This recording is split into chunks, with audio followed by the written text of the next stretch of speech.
सबसे पहले आपको खबरों का मेनू कार्ड दिखा देते हैं। 8 बजे आज हम सबसे पहले आपको दिखाने जा रहे हैं केरल में जीवन से बड़ा तुष्टीकरण।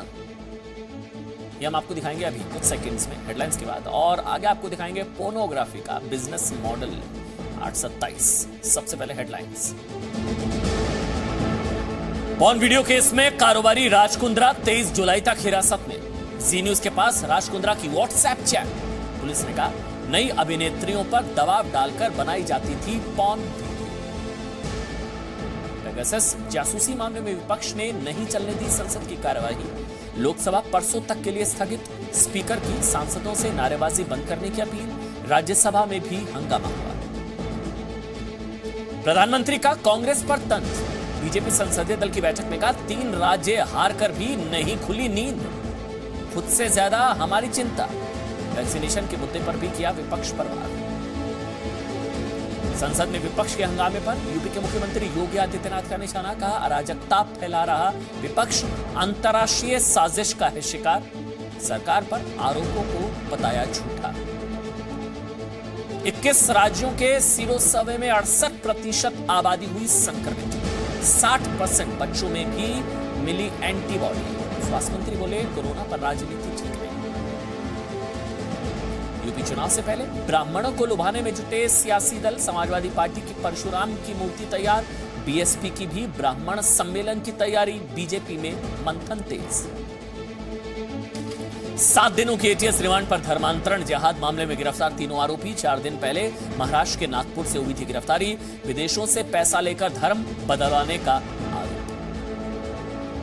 बकरीद पर कोरोना नियमों में ढील पर सुप्रीम कोर्ट ने केरल सरकार को लगाई फटकार। कहा व्यापारियों के दबाव में फैसला हैरान करने वाला। कांवड़ यात्रा मामले में दिए गए आदेश का करें पालन। दिल्ली और आसपास के इलाकों में आज भी बारिश। लगातार बरसात से कई जगहों पर जलभराव। कई इलाकों में सड़कों पर लगा लंबा जाम। पूरा हुआ अमेज़न के मालिक जेफ बेजोस का अंतरिक्ष जाने का सपना। कैप्सूल के साथ करीब 10 मिनट की अंतरिक्ष यात्रा। 4 मिनट तक जीरो गुरुत्वाकर्षण में रहने के बाद जमीन पर लैंडिंग।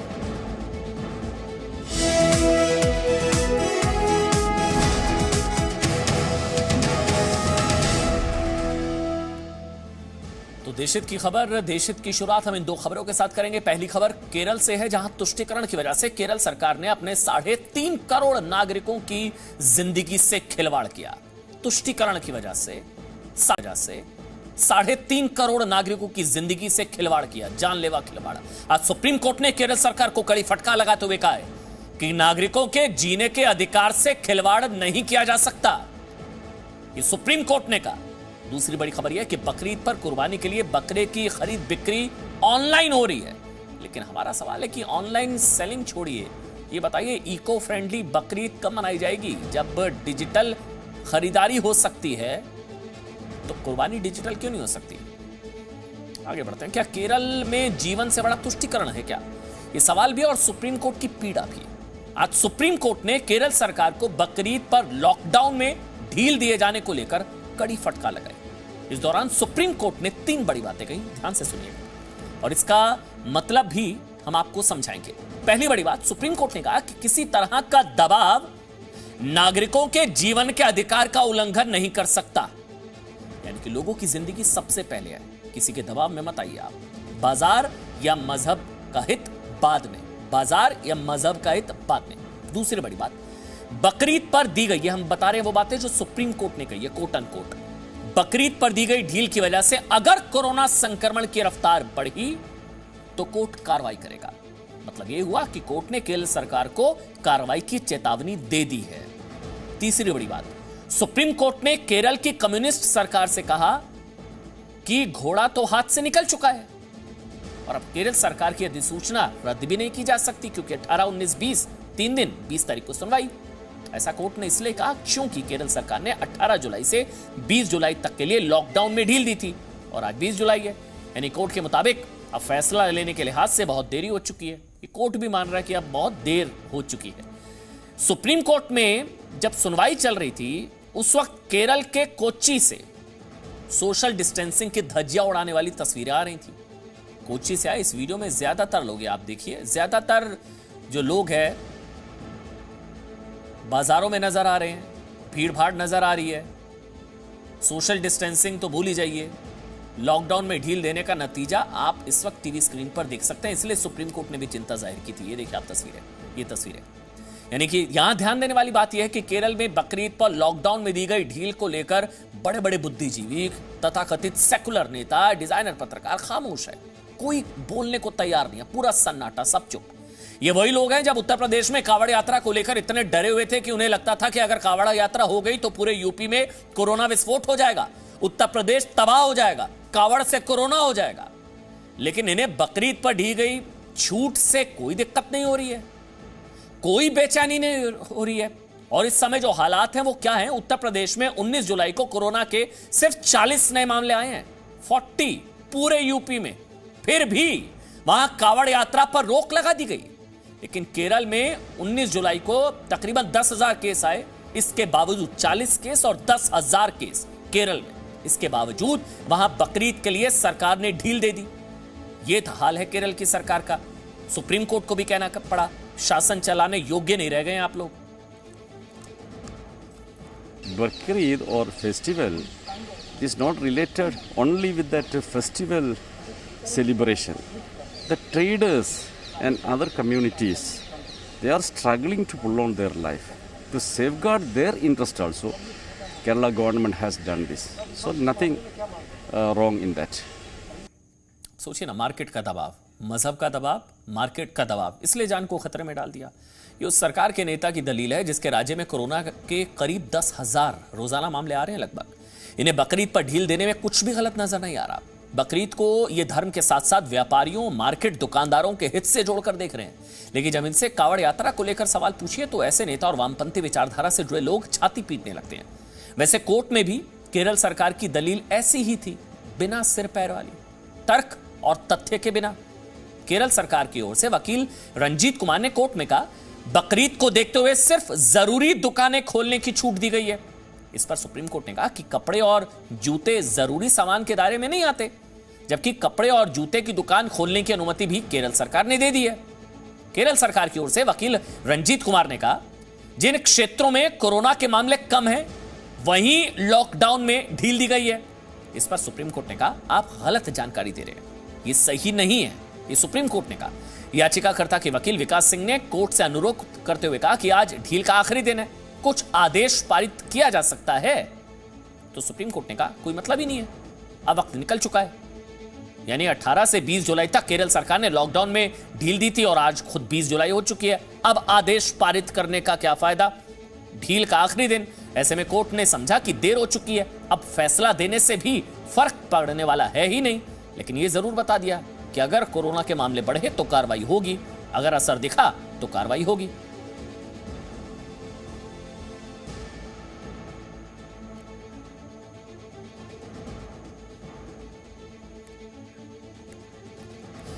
उत्तर प्रदेश ने सुप्रीम कोर्ट के सुझाव को मानते हुए कावड़ यात्रा पर रोक लगा दी। 40 केस थे, फिर भी कावड़ यात्रा पर रोक लगी। वहां 10,000 केस हैं पर डे, फिर भी बकरीद पर छूट। केरल सरकार भी चाहती तो बकरीद पर दी गई ढील वापस ले सकती थी, लेकिन तुष्टीकरण की बेड़ियां, उन्होंने ऐसा नहीं किया।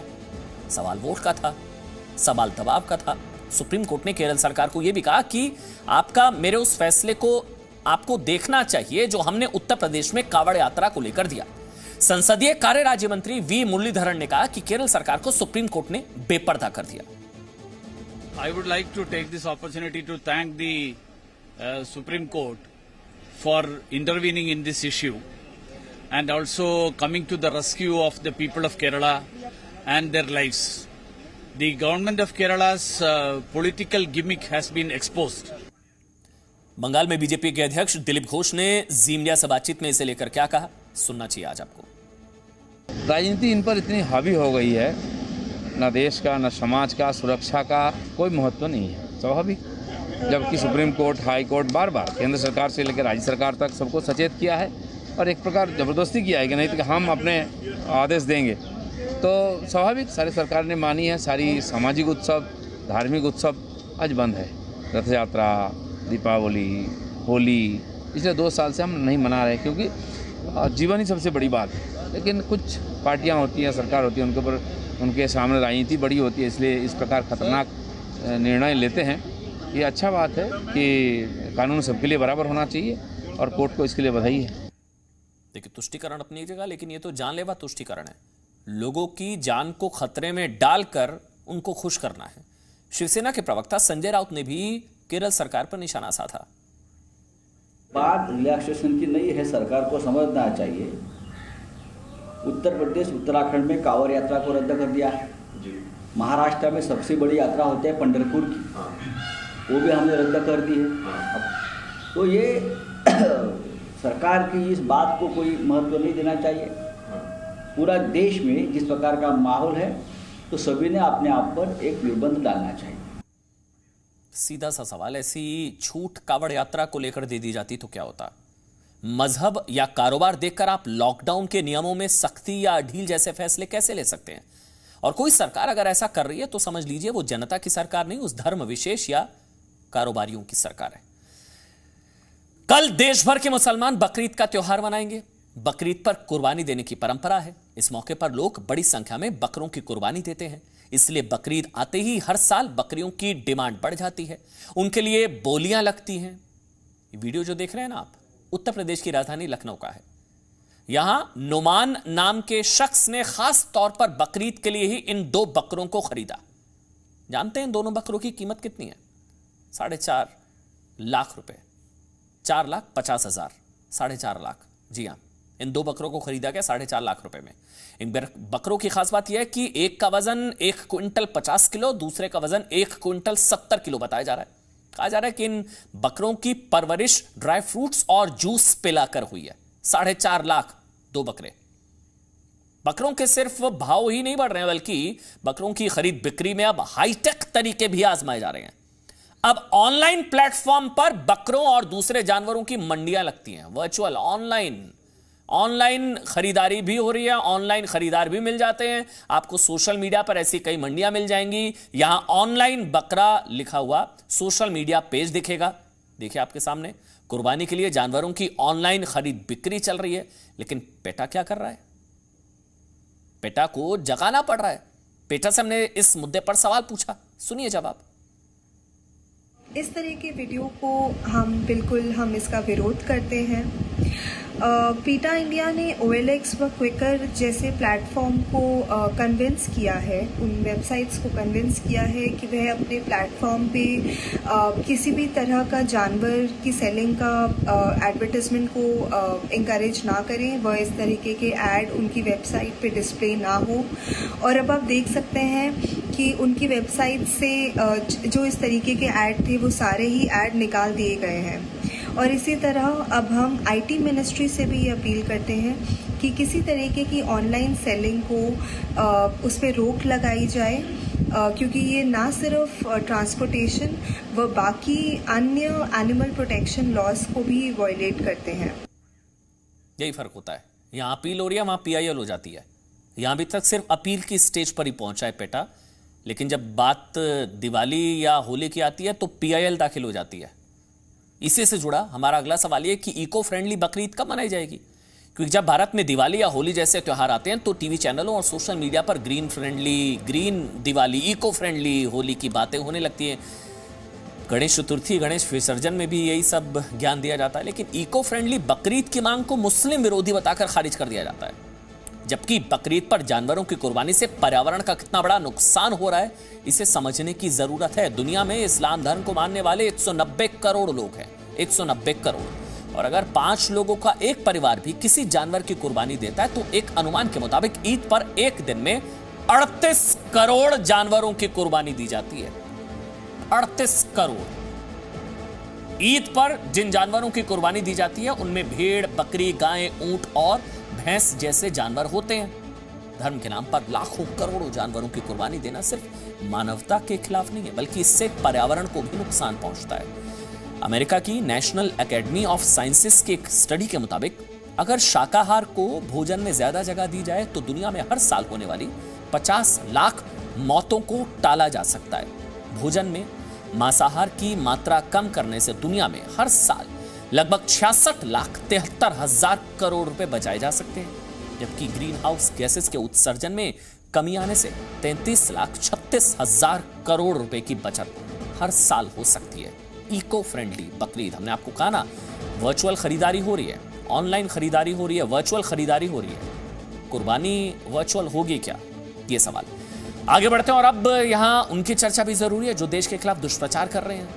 मतलब पिछले 2 दिन से आप देख रहे हैं कांग्रेस के नेता पेगासस जासूसी का हवाई घोड़ा लेकर उड़ रहे हैं।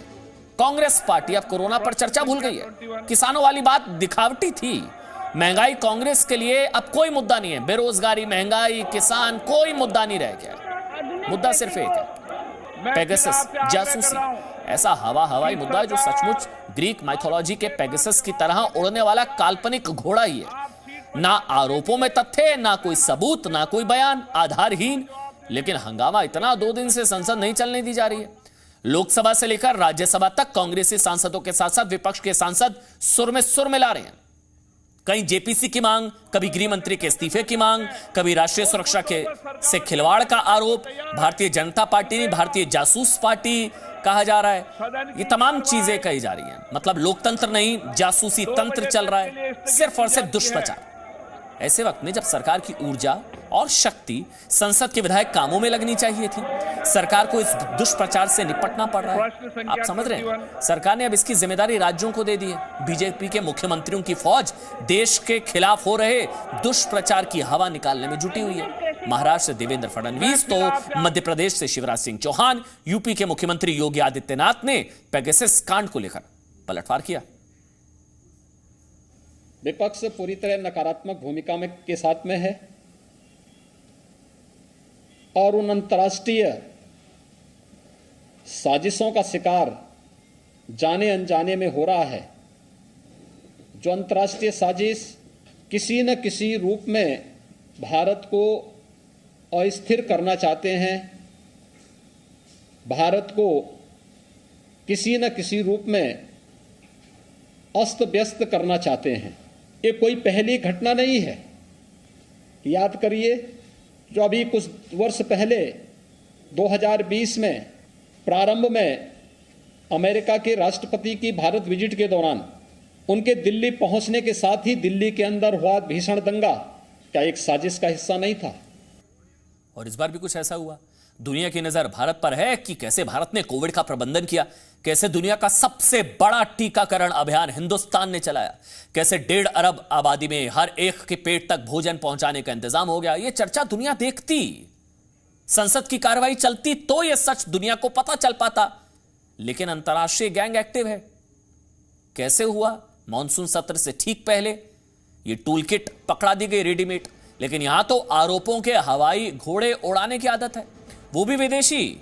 एक बार फिर उड़ा दिया, सुनिए।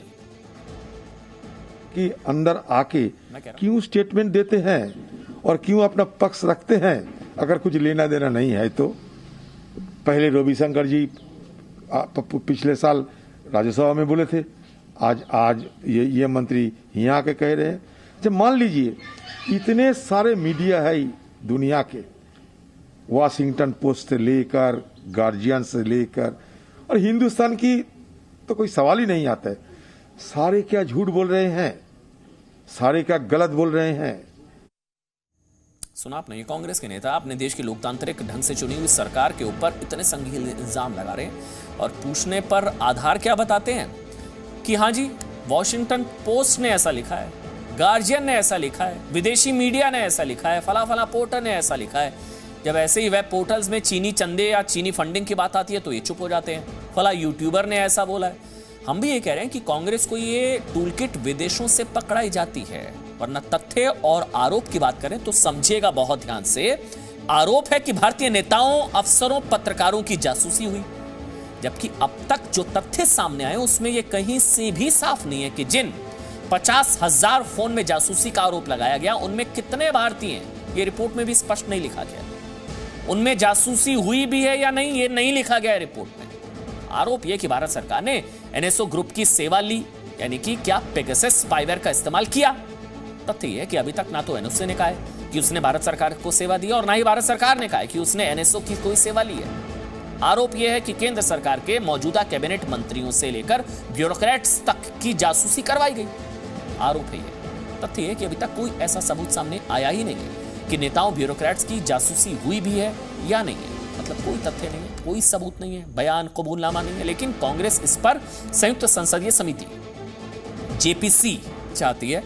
जो कांग्रेस कह रही है कि अगर कोई मसला नहीं तो मंत्री बयान क्यों दे रहे हैं, वहीं कांग्रेस जेपीसी जांच पर अड़ी हुई है। ज्वाइंट पार्लियामेंट्री कमेटी दे दो। अगर आप चोर नहीं हो तो आप जांच से क्यों डरते हो, बहस से क्यों डरते हो? मतलब कांग्रेस के नेता विदेशी जमीन से टूलकिट लेकर आए या भारत में शोर मचाया और भारत की सरकार उनके दुष्प्रचार में उलझी रहे।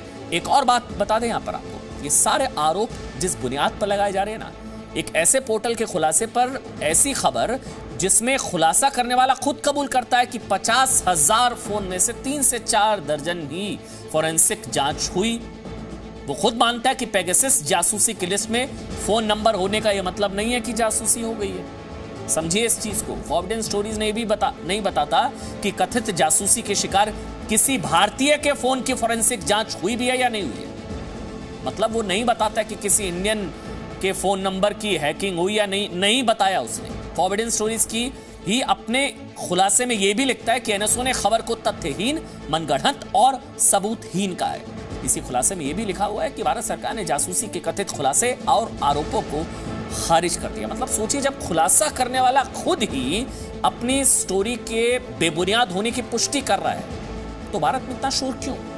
हैरान करने वाला एक और तथ्य आपको बताते हैं। इस खुलासे के दौरान फॉरबिडन स्टोरीज ने दावा किया कि इसमें Bharat, Saudi Arab, Mexico, Morocco, Hungary, Azerbaijan, Rwanda जैसे देशों में पत्रकारों के फोन की जासूसी की गई। लेकिन आप यह जानकर हैरान रह जाएंगे कि आज इनमें से किसी भी देश के बड़े मीडिया प्लेटफॉर्म पर फॉरबिडन स्टोरीज के खुलासे को जगह नहीं दी गई है। कोई भाव नहीं दे रहा है इनको, क्योंकि पता है कि स्टोरी जो है ये फेक न्यूज आधारहीन है। इन मुल्कों में लोग समझदार हैं, वो कह रहे हैं कि क्या इसको भाव देना। टीवी न्यूज या अखबार किसी भी देश में फॉरबिडन स्टोरीज के खुलासे को पहले पन्ने पर जगह तक नहीं दी। लेकिन हमारा यहाँ विपक्ष तो जैसे दीवाना हुआ जा रहा है। आप सोचिए, हंगरी, मोरक्को जैसे जिन देशों में इसकी थोड़ी बहुत चर्चा है भी, उसमें इसलिए है क्योंकि मोरक्को की अदालत ने ओमर राडी नाम के उस पत्रकार को 6 साल की सजा सुनाई है जिसका नाम फोन टैपिंग लिस्ट में है। आप भी सोच सकते हैं, जब दुनिया में किसी देश में ऐसे कथित खुलासे को तवज्जो नहीं दी गई तो क्या कारण है भारत जैसे विशाल लोकतंत्र में पिछले 2 दिन से संसद नहीं चलने दी जा रही है। मतलब कहा जा रहा था कि किसानों पर चर्चा होनी चाहिए, नहीं, जासूसी पर करिए। महंगाई पर चर्चा होनी चाहिए, नहीं, जासूसी पर करिए। मतलब किसानों पर नहीं, महंगाई पर नहीं, बेरोजगारी पर नहीं, किसी मुद्दे पर नहीं, कोरोना पर नहीं, स्वास्थ्य पर नहीं, करनी है तो सिर्फ जासूसी पर करिए। नमस्कार, देशहित में अब आपके साथ मैं अदिति त्यागी हूं और हम बात करेंगे मशहूर बॉलीवुड एक्ट्रेस शिल्पा शेट्टी के पति और बिजनेसमैन राज कुंद्रा की, जो पोर्नोग्राफी का कारोबार करने के आरोप में फिलहाल मुंबई पुलिस की गिरफ्त में है। आज हम देशहित में आपको राज कुंद्रा के पोर्नोग्राफी बिजनेस मॉडल को डिकोड करेंगे। आज हम आपको ये बताएंगे कि किस तरह राज कुंद्रा ने भारत के कानून से बचने के लिए लंदन से अपने पोर्नोग्राफी का कारोबार फैलाया। लेकिन मुंबई पुलिस को फरवरी में एक शिकायत मिली जिस पर पुलिस ने तफ्तीश की और पुलिस के हाथ, या कहिए कानून के हाथ, की कॉन्स्पिरेटर, मेन कॉन्स्पिरेटर यानी मुख्य साजिशकर्ता माने जा रहे राज कुंद्रा तक पहुंच गए।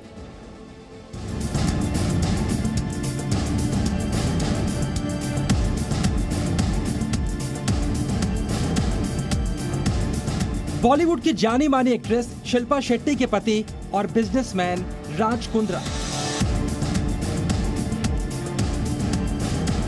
सोशल मीडिया, अखबारों और टीवी पर फैमिली मैन के तौर पर नजर आने वाले राज कुंद्रा। सोमवार को राज कुंद्रा को मुंबई क्राइम ब्रांच की प्रॉपर्टी सेल ने पॉर्न फिल्में बनाने और ऐप के जरिए इन्हें जारी करने के मामले में गिरफ्तार किया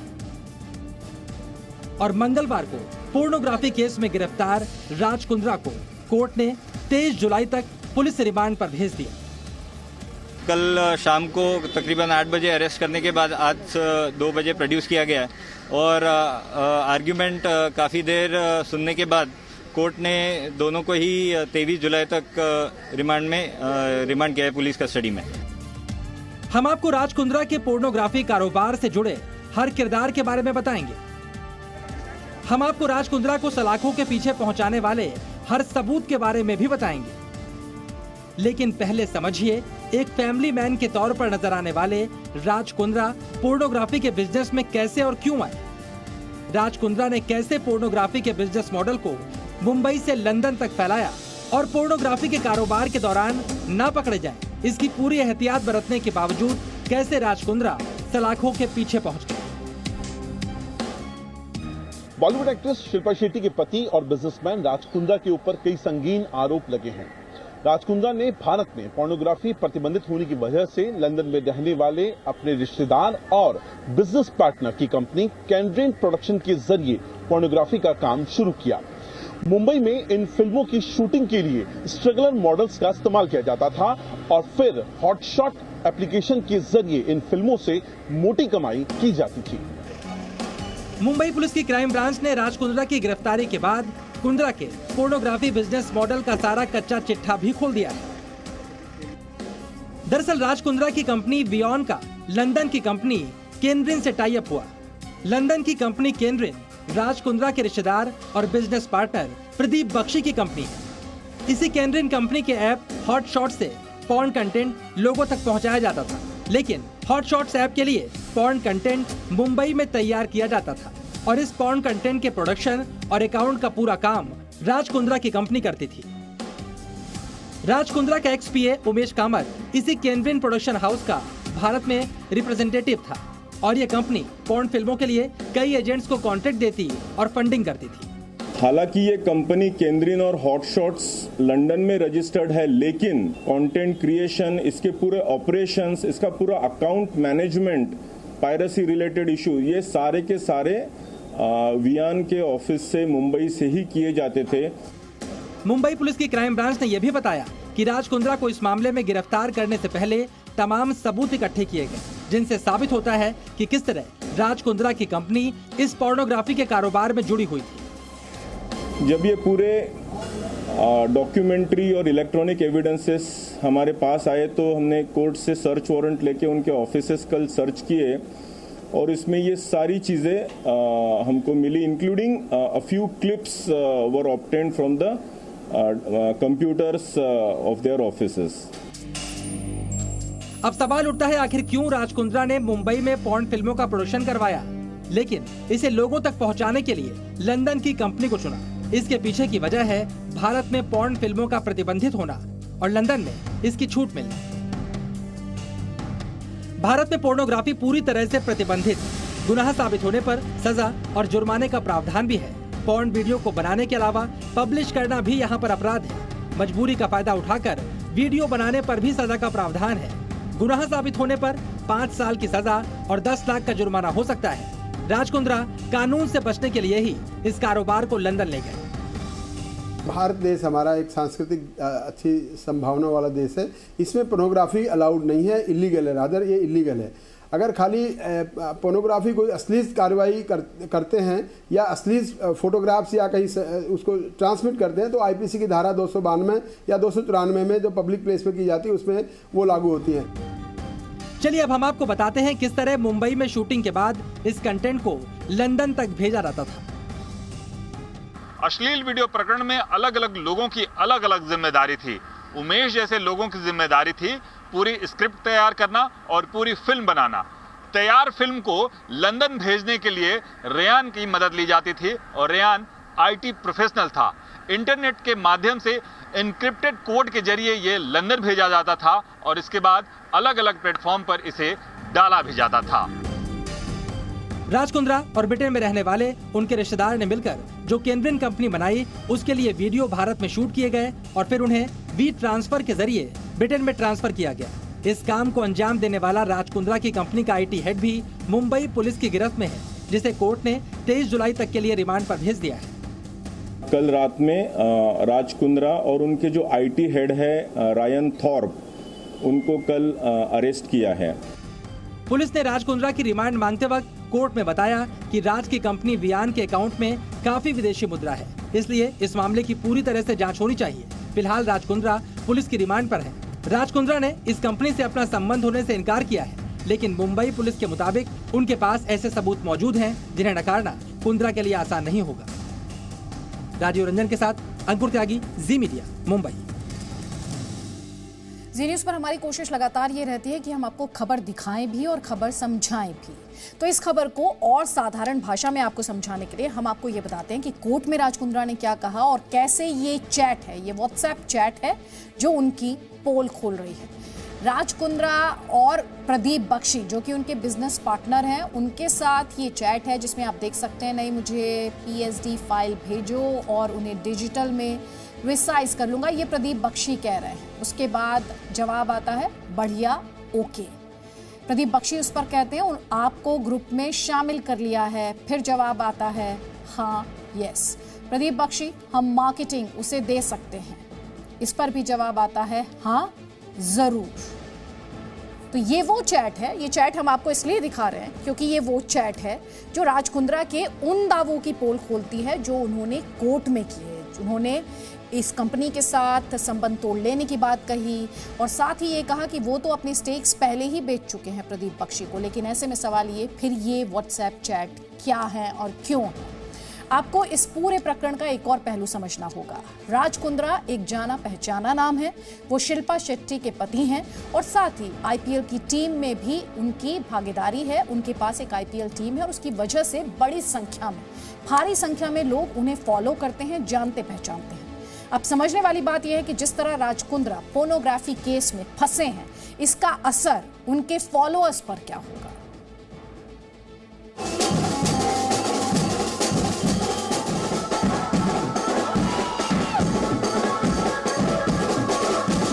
बॉलीवुड एक्ट्रेस शिल्पा शेट्टी और उनके पति राज कुंद्रा देश के सेलिब्रिटी कपल। पार्टियों और दूसरे मौकों पर दोनों साथ साथ नजर आते हैं। सार्वजनिक जगहों पर दोनों के बीच बॉन्डिंग और प्यार नजर आता है।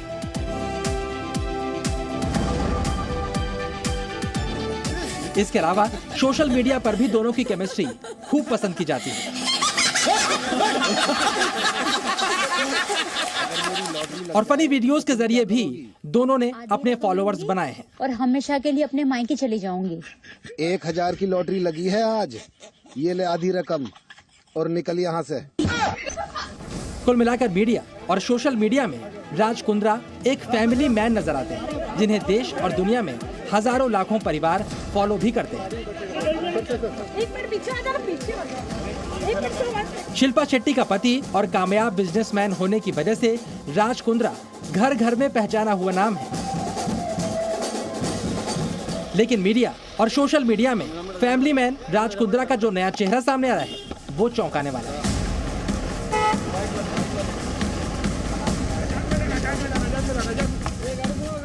पोर्नोग्राफी के आरोप में राज कुंद्रा की गिरफ्तारी के बाद अब ये सवाल उठ खड़ा हुआ है कि समाज के जिस वर्ग पर शिल्पा शेट्टी के पति के तौर पर राज कुंद्रा का प्रभाव था, वो हजारों लाखों परिवार जिनके बीच राज कुंद्रा एक जाना पहचाना चेहरा थे, जो उनके वीडियोस, उनके किस्सों को देखते और पढ़ते थे, उन पर अब इस खबर का क्या असर होगा? क्योंकि गिरफ्तारी का असर स्क्रीन पर दिखाई देने वाली राज कुंद्रा और शिल्पा शेट्टी की हैप्पी फैमिली वाली छवि पर भी जरूर पड़ेगा। राज कुंद्रा पर जिस तरह के आरोप लग रहे हैं वो काफी संगीन है। मुंबई पुलिस ने कुल 9 लोगों को पोर्नोग्राफी के आरोप में गिरफ्तार किया और इन पर आरोप है कि उभरती अभिनेत्रियों को वेब सीरीज में भूमिका देने के बहाने बोल्ड सीन करने के लिए तैयार किया जा रहा था।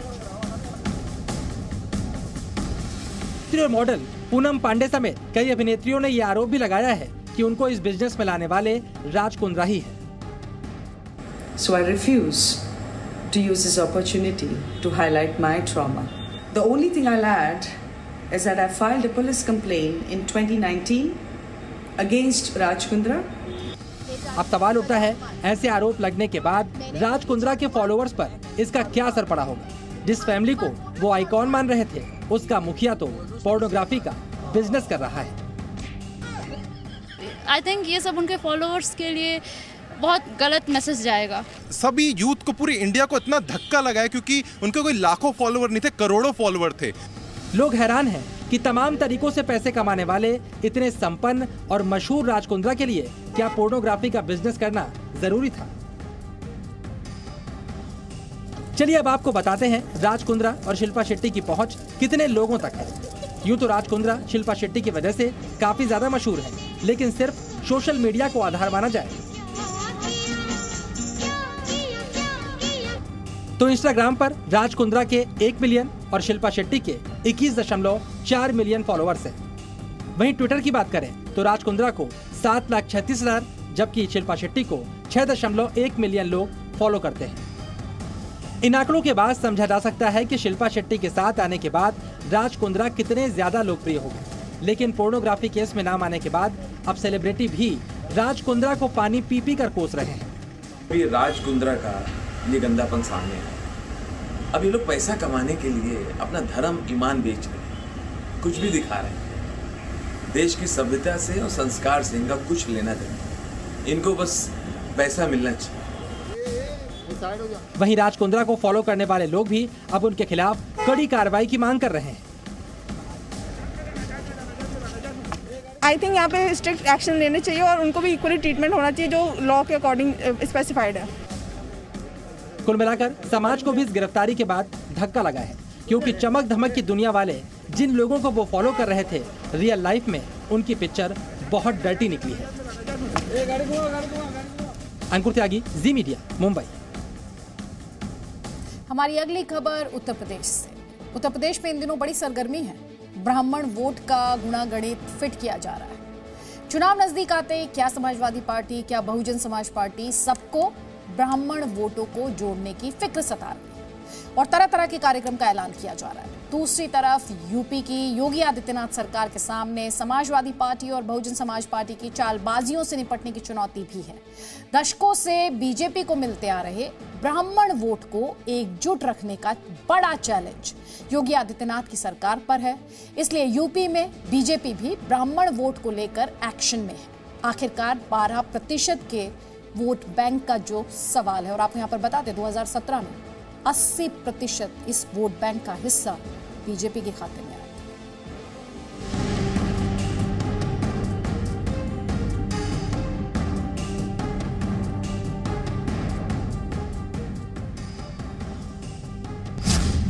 उत्तर प्रदेश में विधानसभा चुनाव नजदीक आते ही बहुजन समाज पार्टी से लेकर समाजवादी पार्टी तक के नेताओं के सपने में ब्राह्मण वोट बैंक घूम रहा है।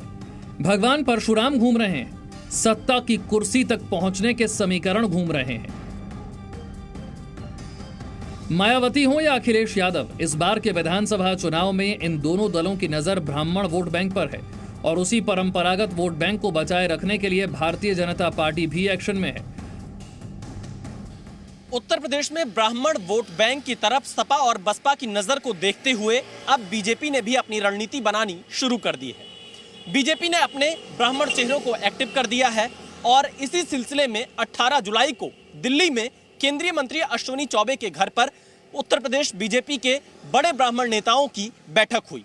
यह बैठक राष्ट्रीय परशुराम परिषद के बैनर तले हुई और इस बैठक में चर्चा इस बात को लेकर हुई कि मथुरा, अयोध्या और हरिद्वार में भगवान परशुराम का भवन बनाया जाए और आने वाले दिनों में भगवान परशुराम का विश्वविद्यालय भी बनाने को लेकर चर्चा हुई। बीजेपी की रणनीति का अंदाजा ऐसे लगा सकते हैं कि दिल्ली में हुई बैठक में केंद्रीय मंत्री अश्विनी चौबे, केंद्रीय मंत्री अजय मिश्र टेनी, पूर्व केंद्रीय मंत्री डॉक्टर महेश शर्मा, राज्यसभा सांसद अशोक वाजपेयी, राज्यसभा सांसद शिव प्रताप शुक्ला, सांसद राजेश पांडे समेत बीजेपी के कई ब्राह्मण सांसद, नेता और कुछ पूर्व ब्यूरोक्रेट शामिल हुए। ब्राह्मण वोट बैंक को लेकर बीजेपी की चिंता वाजिब भी है। एक तरफ मायावती 2007 के ब्राह्मण दलित फॉर्मूले को फिर से आजमाना चाहती हैं, तो दूसरी ओर समाजवादी पार्टी भगवान परशुराम की मूर्ति तैयार कराने में लगी है। ये तस्वीरें जयपुर में बन रही भगवान परशुराम की उसी 108 फीट ऊंची मूर्ति की है जिसे समाजवादी पार्टी बनवा रही है। मूर्ति को समाजवादी पार्टी ने लखनऊ में लगवाने का ऐलान भी कर रखा है। हमारी मूर्ति बहुत तेजी से बन रही है और अखिलेश जी उस कार्यक्रम में जो हम आयोजन करेंगे, लगभग 1 लाख ब्राह्मण समाज के लोग हम लोगों को बुलाने का टारगेट है। अक्टूबर में लगाएंगे। लखनऊ में ज़मीन हमने ले लिया है, 3 बीघे ज़मीन। ब्राह्मण वोट बैंक तक पहुंचने के लिए समाजवादी पार्टी ने और भी रणनीति बनाई है, जिसमें यूपी में समाजवादी पार्टी के ब्राह्मण नेताओं के दौरे बढ़ाए जा रहे हैं। पूर्व विधायक संतोष पांडे, विधायक मनोज पांडे, पूर्व विधानसभा अध्यक्ष माता प्रसाद पांडे, पूर्व विधायक बाबा दुबे और पवन पांडे जैसे नेताओं का नाम पार्टी आगे बढ़ा रही है। इतना ही नहीं, पार्टी प्रवक्ताओं की सूची में भी 6 ब्राह्मण चेहरों को जगह दी गई। ब्राह्मण कोई जाति नहीं है, ब्राह्मण संस्कार है, ब्राह्मण संवेदनशील होता है और ब्राह्मण समग्र समाज के लिए जीता है। इसलिए ब्राह्मण को ये कह करके लुभाना उत्तर प्रदेश के अंदर बहुत कठिन होगा और भारत की संस्कृति को जो पार्टी आगे बढ़ाएगा, भारत की रक्षा के लिए जो उत्सर्ग होगा, वही ब्राह्मण का अपनी पार्टी होगा। यूपी में बीजेपी को ब्राह्मण वोट पर इसीलिए भी भरोसा है क्योंकि यूपी में चुनाव दर चुनाव बीजेपी के पक्ष में ब्राह्मण वोट का समर्थन बढ़ता ही जा रहा है। 2012 के विधानसभा चुनाव में बीजेपी को 38% ब्राह्मण वोट मिले थे। वहीं 2014 के लोकसभा चुनाव में बीजेपी के पक्ष में 72% ब्राह्मण वोट पड़े। 2017 के विधानसभा चुनाव में फिर 80% ब्राह्मण वोट पर बीजेपी ने कब्जा किया और 2019 के लोकसभा चुनाव में तो 82% ब्राह्मणों ने बीजेपी को वोट दिया। बीजेपी के सामने इसी ब्राह्मण वोट बैंक को बचाए रखने की चुनौती है क्योंकि विपक्ष ये प्रचारित करने की कोशिश में है कि यूपी में ब्राह्मण नाराज हैं। उत्तर प्रदेश की लगभग 100 विधानसभा सीटों पर ब्राह्मण मतदाताओं की पकड़ अच्छी खासी मानी जाती है। इसीलिए कहा जा रहा है कि हर सियासी दल अब ब्राह्मण मतदाताओं की ओर बढ़ रहा है। उत्तर प्रदेश में बीएसपी 23 जुलाई से अयोध्या में ब्राह्मण सम्मेलन की शुरुआत कर रही है, जो कि यूपी के हर जिले में चुनाव तक करती रहेगी। तो वहीं समाजवादी पार्टी उत्तर प्रदेश की राजधानी लखनऊ में 108 फीट की भगवान परशुराम की मूर्ति अक्टूबर में लगवाने जा रही है। अब देखना यह होगा कि ब्राह्मण आखिरकार उत्तर प्रदेश में किसे अपना आशीर्वाद देगा। कैमरामैन एस जयदीप के साथ विशाल पांडे, जी media, Lucknow.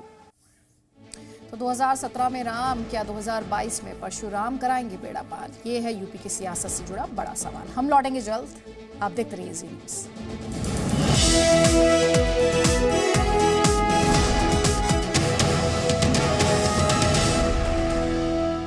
Presenting V News app, available on Google Play and App Store. Download it now.